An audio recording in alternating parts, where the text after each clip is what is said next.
SBS 뉴스입니다.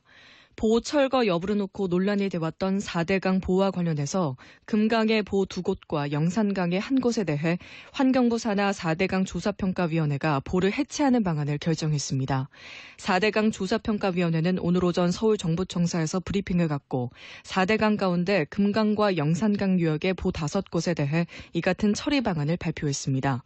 위원회는 금강의 세종보와 영산강의 죽산보는 완전 해체, 금강의 또 다른 보인 공주보는 부분 해체하는 방안이 제시됐다고 밝혔습니다.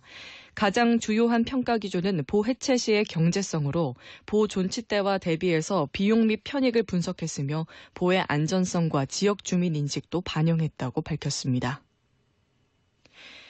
김혁철 북한 국무위원회 대미 특별대표와 스티븐 비건 미 국무부 대북 특별대표가 현지 시간 오늘 오전 제2차 북미 정상회담 개최지인 베트남 하노이에서 이틀째 협상을 가졌습니다.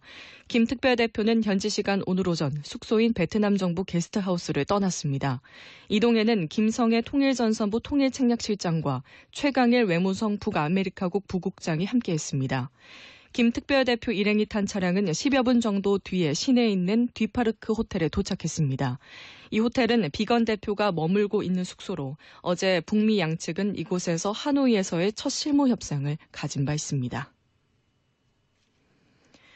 스티븐 비건 미 국무부 대북 특별대표의 지난 6일에서 8일 방북 당시 국무부 협상팀뿐 아니라 핵미사일 전문가들과 국제법 전문가들도 함께 평양행에 나섰던 것으로 확인됐습니다.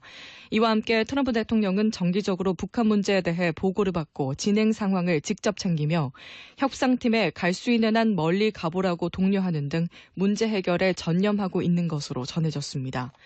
이러한 협상 관련 뒷이야기들은 미 정부 고위 당국자의 현지 시간 21일 전화 브리핑에서 공개됐습니다. 이 당국자는 우리가 전체 약속들을 조율해 가는 동안 진행되는 과정과 주고받기가 있을 것이라고 말했습니다. 오늘 고농도 미세먼지 비상저감 조치가 시행 중인 가운데 서울시가 오늘 오전 11시르기에 초미세먼지 주의보를 발령했습니다. 시는 호흡기나 심혈관 질환이 있는 시민과 노약자, 어린이 등은 외출을 자제할 것을 당부했습니다. 경기도에도 초미세먼지 주의보가 31개 시군 전역으로 확대됐습니다. 오늘 제주를 제외한 전국에 고농도 미세먼지 비상저감 조치가 시행 중입니다. 더불어민주당 이해찬 대표는 앞으로 세종시에 국회의사당과 대통령 집무실을 건립하면 세종시가 사실상 행정수도의 기능을 하는 것이라고 밝혔습니다. 이 대표는 오늘 세종시청에서 열린 현장 최고위원회의에서 올해는 국가균형발전 선언 15주년이 되는 해라며 이같이 말했습니다. 이 대표는 2월 중에 행정안전부가 옮겨오고 과학기술정보통신부도 옮기면 외교, 국방을 제외한 나머지 부서는 거의 세종시로 옮긴다고 해도 과언이 아니라고 설명했습니다. 서울 강남의 유명 클럽 버닝썬의 경찰 유착 의혹을 살펴보는 경찰이 영업 편의 등의 대가로 이 클럽이 공무원들에게 돈을 건넨 사실을 일부 확인해 자금 흐름을 집중적으로 캐고 있습니다.